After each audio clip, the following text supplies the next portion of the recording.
Hello, welcome to my first In My Mailbox vlog.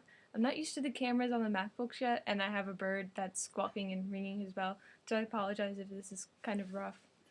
The first book this week is Juliet by Anne Fortier. I won this from Random House. The next one is Pretties by Scott Westerfield. It is the sequel to Uglies, and I actually got Uglies in the mail last week. Both of these came from Bibliophile Anonymous. I'm really excited to read the series. I was supposed to read Uglies for a team book club over the summer, but I actually couldn't find a copy of it. The library was all out. So I love dystopians, and I'm really glad to have finally won a copy. I also got Divergent by Veronica Roth, another dystopia that I'm really excited about because I've heard so many really good things about this. And this copy came from She Known as Jess.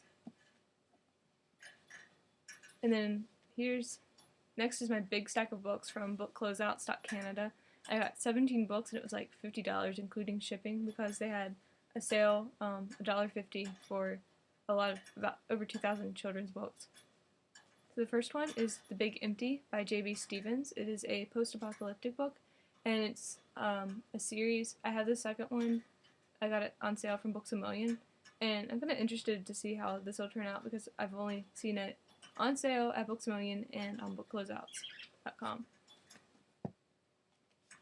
The next one is The Diary of Pelly D by L.J. Adlington.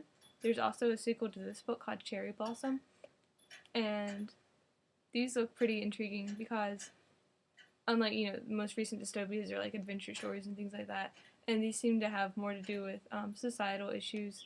It was tagged on library things like genocide and things like that. This one is Daughters of the North by Sarah Hall. It's a feminist dystopia. So it looks kind of like The Handmaid's Tale by Margaret Atwood. This is one that I'm really excited about because it's by Nnedi Okorafor. I haven't read any of her books yet because they're not that common around here. I really wanted to get Who Fears Death, but I ended up with A Shadow Speaker instead. Nnedi Okorafor is like a Nigerian American author, and there's not that much science fiction that comes out of people other than, white Americans and British. So it's really interesting to find science fiction that's more influenced by ethnic and cultural and nationalistic diversity. This one is The Dream of Perpetual Motion by Dexter Palmer. I'm not a big steampunk fan, but I love the cover of this one, so I thought it looked interesting enough to get. This one is A Paradigm of Earth by Candace Jane Dorsey. I don't think it's a feminist science fiction book, but it looks more unique than, your typical science fiction book, which is interesting because it's published by Tor, and generally they don't have more literary stuff. And my final dystopian post-apocalyptic science fiction book is Exodus by Julie Bertagna. It is book one of a series. The next ones are Zenith and Aurora. I think Aurora comes out this year. And this one has like an environmental angle to it, which looks really interesting. I also got The Blue Star by Tony Early. I got it mostly because I'm interested in North Carolina historical fiction, and this one takes place in World War II. I think in the mountains area around where I live, actually. Next up is Children of the Dawnland by Kathleen and W. Michael Ogier. This is prehistoric fiction, and it's written by archaeologists, though there seems to be some fantasy elements to it as well. My brother and I ran across the Ogier's adult series in a Native American bookstore, and I have one of the books of that series, the one that deals with Cahokia, but I haven't read it yet. So it'll be interesting to compare the children's and the adult series.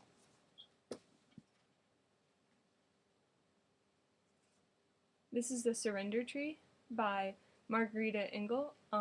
It's historical fiction in verse, and it's about the Cuban struggle for independence in the 1890s. It looked pretty unique because I haven't run across very much historical fiction that takes place in Cuba.